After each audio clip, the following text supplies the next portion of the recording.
কোন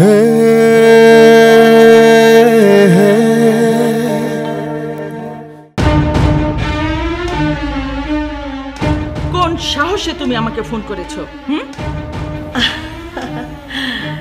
আচ্ছা, কেমন লাগলো জেলের ভাত মিসেস রওশনারা?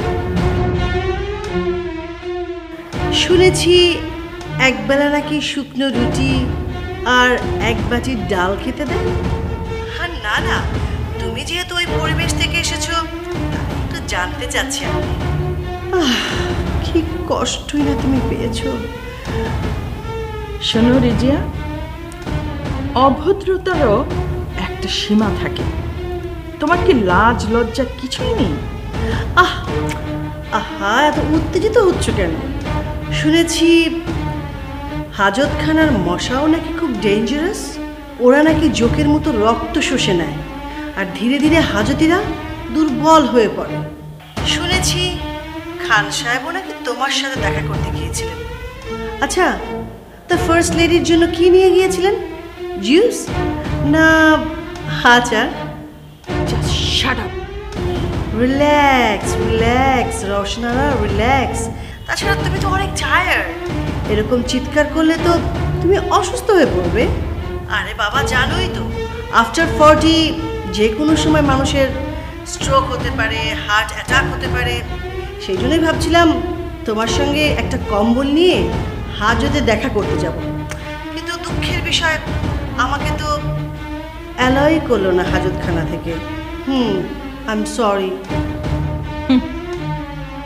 রিজিয়া, সত্যি আমি বুঝতে পারছি না তোমাকে উপাধি দেওয়ার মতো কি উপাধি দেব সেটাই ডিসাইড করতে পারছি না। তুমি না সাপ হয়ে দংশন করো আর ওঝা হয়ে ছাড়ো। আরে বাবা, এত অশিক্ষিত লোকের মধ্যে কথা বলছো কেন? তুমি জানো না তুমি আমার কে? তুমি হচ্ছ আমার একমাত্র ছেলের মাদার ইন ল আর আমার শখের বেআইন। না রিজিয়া, তুমি আমার জীবনটাকে নষ্ট করেছো, আমার মেয়ের জীবনটাকেও তুমি নষ্ট করেছো। তুমি কি ভাবছো তোমাকে আমি এত সহজে ছেড়ে দেব? নো, এর প্রাপ্য শাস্তি তোমাকে অবশ্যই পেতে হবে। Be careful. বৃথা চেষ্টা করো না, একেবারেই বৃথা চেষ্টা করো না। এনিওয়ে, তোমাকে একটা সুখবর দিই। আমি খুব শিগগিরই দিয়াকে তোমার দিয়াকে আমার ঘরে ফিরিয়ে নিয়ে আসবো। Okay? This is quite impossible Rizia. সেই স্বপ্ন তোমার কোনোদিনই পূরণ হবে না। আমি একবার যার দিক থেকে মুখ ফিরিয়ে নেই, তারপর আর জীবনে কোনোদিন তার দিকে ফিরে তাকাই না। আমার শরীরে এক বিন্দু রক্ত থাকা পর্যন্ত তুমি আমার কাছ থেকে আমার দিয়াকে কোনো দিনই নিয়ে যেতে পারবে না, কোনো দিন না। লিসেন, দিয়া আমার পুত্রবধূ।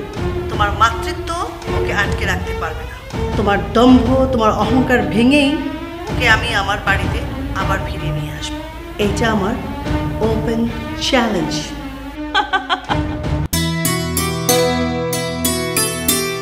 চোখে যাহা কাজল এমনি কাজ, এক পলক দেখলে যাকে লাগে ভালো।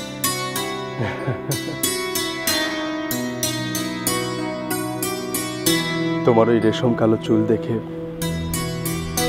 মেঘেরাও লজ্জা পায়।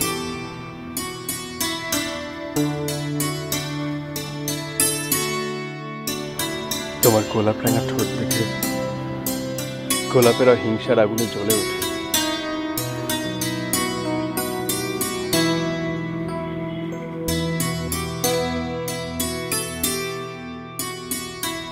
তাই বুঝি?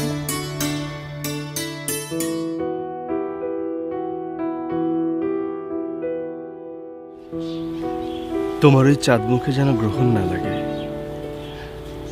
চোখের এক এক চাহনিতে সাত জাগে মরে যেতে।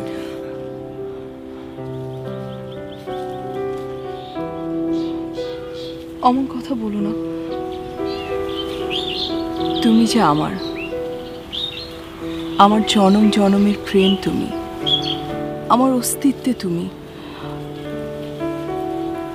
তুমি আমার বেঁচে থাকার অবলম্বন। দিয়া, দিয়া, আমার মন বলছে এই পৃথিবীতে আসার আগে ওই সৃষ্টিকর্তা তোমাকে ভেস্তে ফুল বানিয়ে রেখেছিল। সফল, আমি ধন্য তোমার মতো মনের মানুষ পেয়ে। তোমার জন্য কিছু আশা আমি আমার মনে সঞ্চয় করে রেখেছি, যার মাঝে বাসা বেঁধেছে একটু হাসি, একটু ছোঁয়া, আর এক টুকরো ভালোবাসা। দিয়া সাগরের মতোই গভীর, আকাশের মতোই অসীম। আকাশ যেমন মিশে যায় ওই মাটিতে, নদী যেমন ছুটে যায় সাগরের কাছে, বনানী যেমন পাখির আবাসস্থল হয়ে যায়, তেমনি আমি হয়ে গেছি তোমার। আমাদের পবিত্র ভালোবাসা দিয়ে সাজাবো আমাদের প্রেমের পৃথিবী।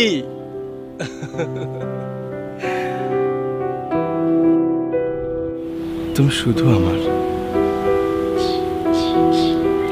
তুমি শুধু আমার, অন্য কারণ।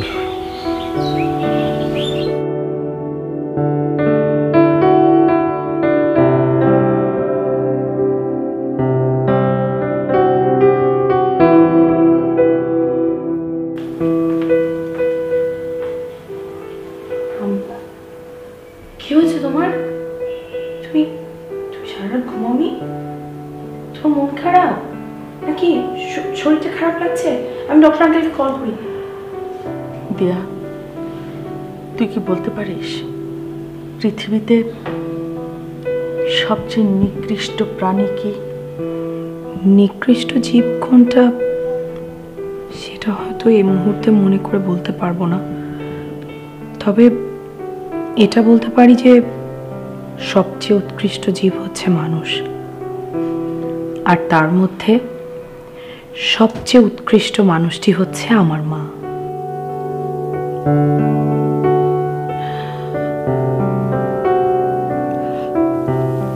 আমার পুরো পৃথিবী, আমার সুখ দুঃখ, আমার গর্ভধারিণী মা তুমি। তুমি পৃথিবীর সর্বশ্রেষ্ঠ মানুষ। সত্যি বলছিস তুই? মা মেয়ের সম্পর্কে কোনো খাত থাকে না। মায়ের ভালোবাসা যে কোনো সন্তানের জীবনে আশীর্বাদ। তুমি আমার হৃদয়ের স্পন্দন, আমার স্বর্গ তুমি।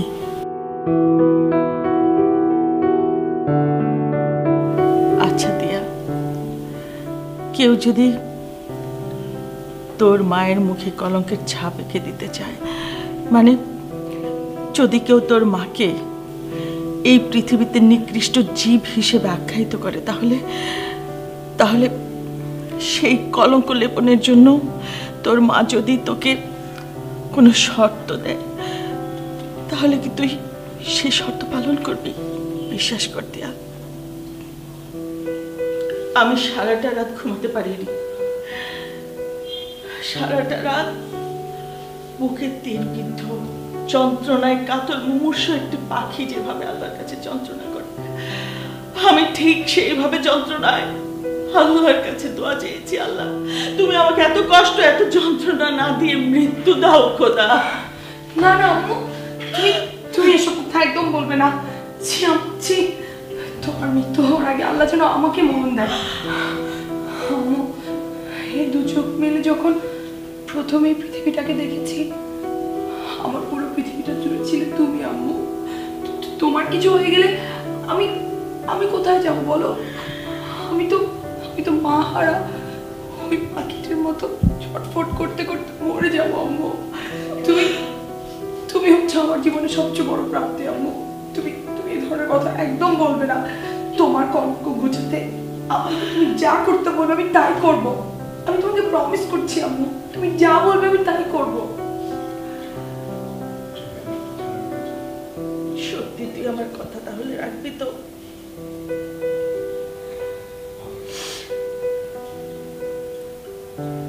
তাহলে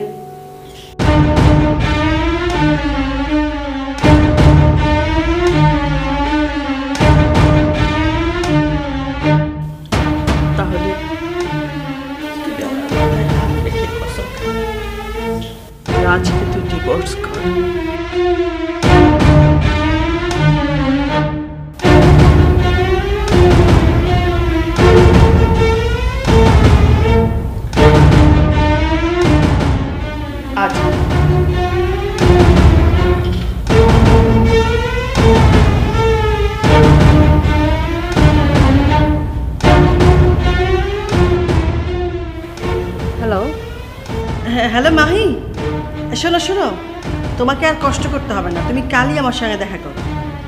প্রবলেম আছে। প্রবলেম কিসের? মানে তুমি তুমি আমার সঙ্গে দেখা করতে পারবে না? না ম্যাডাম, কারণ এখন আমি আর আপনার অধীনে নেই। আপনার সীমানা থেকে আমি অনেক অনেক দূরে চলে গেছি। মাহি, আমি জানি না তুমি কি বলতে চাচ্ছ। আই মিন, তুমি যদি ডিটেলস না বলো আমি বুঝবো কি করে? মাহি বলো। মাহি, মাহি। সরি ম্যাডাম, এখন আমি আর কিছু বলবো না। এখন যা বলার আমার বস বলবো। বস?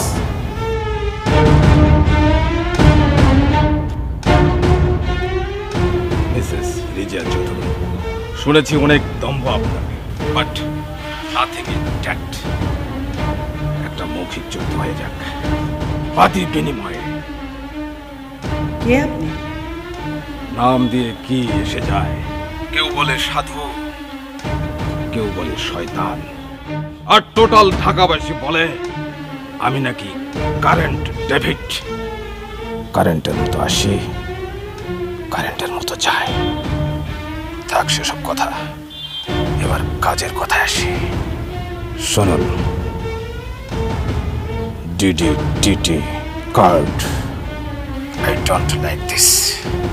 আমি চাই ক্যাশ, নগদ ক্যাশ, 2 কোটি টাকা। ফোনটা মাহিকে দিন, আমি ওর সঙ্গেই কথা বলবো। Shut up! শুনুন, আর কখনো আপনার সঙ্গে কথা বলবে না, কথা বলবো আমি। শুনুন ম্যাডাম, আপনাকে 1 সপ্তাহ টাইম দিলাম, আমি আপনার সঙ্গে আবার কথা বলবো। আইদার ক্যাশ আর শেষ।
Turururu